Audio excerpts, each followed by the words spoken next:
Good morning.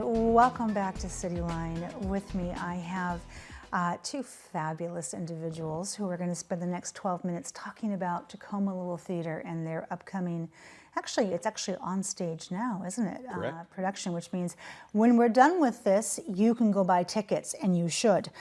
So please join me in welcoming Chris Serface. You are the Managing Artistic Director for Tacoma Little Theatre. Welcome back. Thank you very much. I live for my time when you come back into our studio. I'm like, oh, I'm home again. Okay, good. And this beautiful woman, Kathryn Philbrook, you are an actor in Lady Macbeth, but you are also so much more than that. I have such beautiful memories of your stage management talents, and you are like the glue that fills in Tacoma Little Theatre. So it's great to see you on this side of the curtain. Thank you. And welcome to CityLine. All right, let's talk about Macbeth. So first off, what made you pick Shakespeare to end your season, and especially Macbeth? We like to try and do Shakespeare every few years. The last time we did one was A Midsummer Night's Dream. And as we were going through picking out the season, Pug Bougeaud, who's our director for this production, said, have you thought about doing Macbeth? I have a treatment that I've been adapting, and I'd like you to take a look at it, and here's my concept. And I thought, what a great way to end our 99th season and start our summer with Shakespeare. And that's kind of the theme that we went with.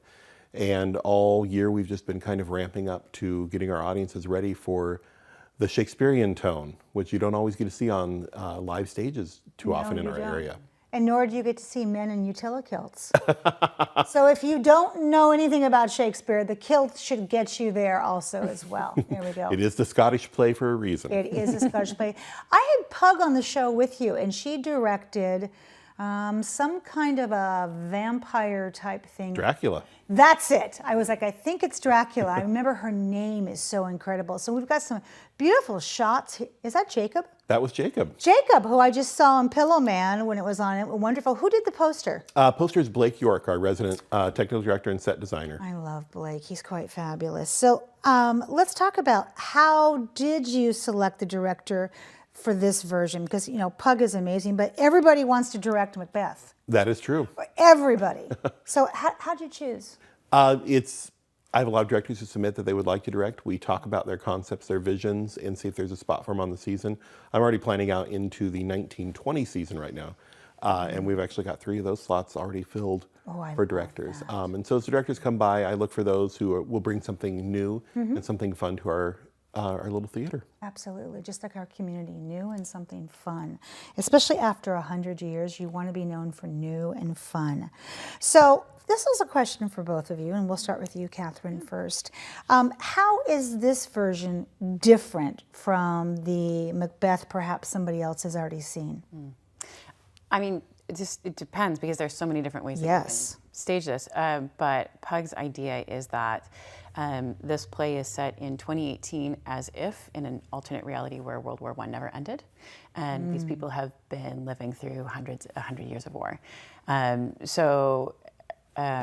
Just starting from that concept, there's a deep understanding of how these people have devolved into this sort of violent lifestyle. Oh, it sounds like a good Netflix binge watch. Yeah. It is. It's definitely an examination of taking a society that had something and then lost everything and went back to a feudal state. Boy, no wonder you selected her, because this is so relevant for our time. As sometimes we look at things and say, are we going back to something that we forgot or we already overcame? So I love theater that makes you think. Well done. So let's also talk about the audition process. So what was that like? Because you sat on both sides of the table. Oh, yeah. So what was it like for you? You know, I mean, I audition often, so I try to be prepared. There was the initial audition where we just came in and we gave our monologue. We did the best we could. And then a week later, they called us in for callbacks, and they told us, you know, you're going to read for this part or this part. And she had me read she just had me read Lady M. That was it. And it was against 2 or 3 different possible Macroses. And obviously, you were the one that she had in mind. Yeah. Absolutely. Apparently. So what's the rehearsal process been like? It's been, this was a great rehearsal process. I love working with Pug. She knows exactly what she wants, and she will do whatever it takes to get you there. And I really appreciate working with a director with high expectations, and I said, don't let me off the hook, because I know what it's like when, right. Yes. And she did not, and that was wonderful. And it was, she really forces you to go in and look at the text and then set the text aside and come up with something and try it and then try it again and start over. So it was really, really exciting. She makes you do the work, doesn't she? Oh, yeah.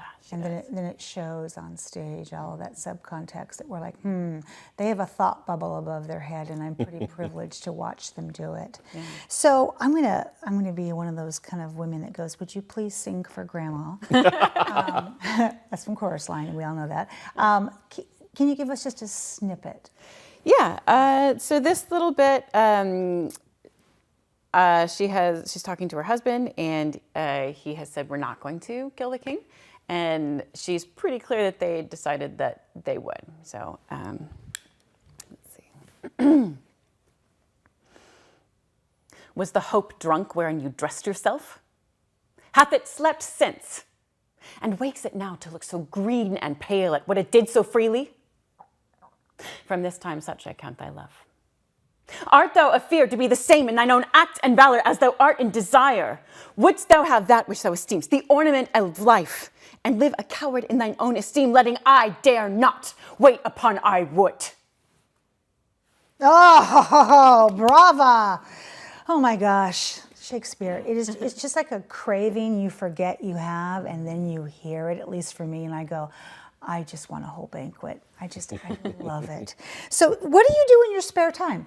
A lot of things, but I am working with a couple of collaborators on a theater production company. We're calling Screaming Butterflies.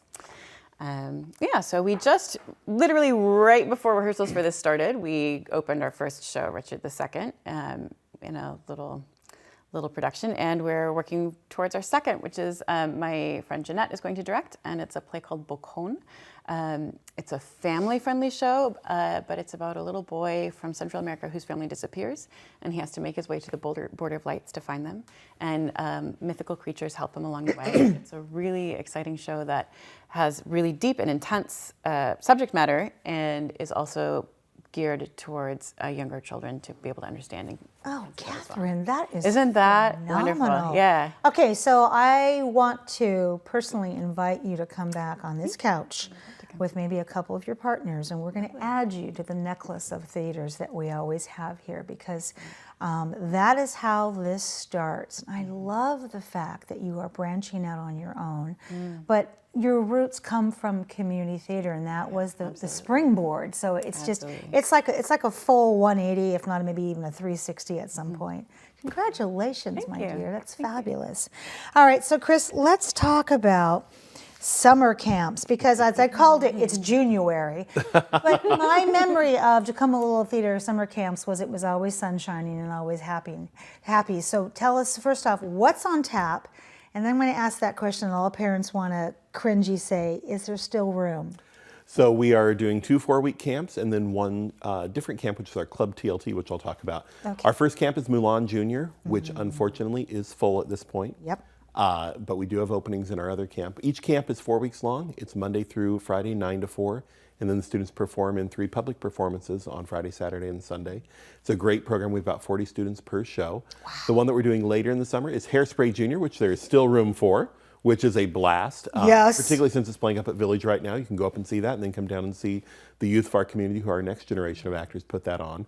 And then our teen program, Club TLT, which is for 13 through 18-year-olds, is that camp that for students who might not be able to do the full day camp experience because they have summer school or other things. It rehearses in the evenings, and they're doing a fun retelling of Cyrano de Bergerac called Cyrano de Burger Shack. De Burger Shack. With nice. a lot of 80s, 90s pop tunes mixed into it. It is a blast, and it is a fun program. Now, does that tour also, or is that on main stage? It's all on main stage, so they'll do one weekend of performances also. Okay, that is exceptional. Always something new there. And then what's in store for our 100-year season? 100th season is coming up fast. Season tickets are selling well, and they go on sale to general renewals if you want to become a new subscriber on June 18th. And we are presenting, to start off with, The Foreigner, which is a fun comedy. Oh my God. Then for Halloween, the Bell, Book, and Candle, which some of you may be familiar with that one. It is a great story about a witch who cast a spell she shouldn't. Then we're bringing back for the holidays Scrooge the Musical, which I'm very much looking forward to. It's directed by Michael O'Hara. Oh, That's how going to be fun. a blast. Then we're doing A Doll's House. Marilyn Bennett's directing that one to start off January. Then A Little Night Music directed by John Munn. Then Laura directed by Randy Clark, and Hay Fever directed by Rick Horner. And Cassie Wilkinson's directing The Foreigner, and Brett Carr is directing Bell, Book, and Candle. Cassie, way to go.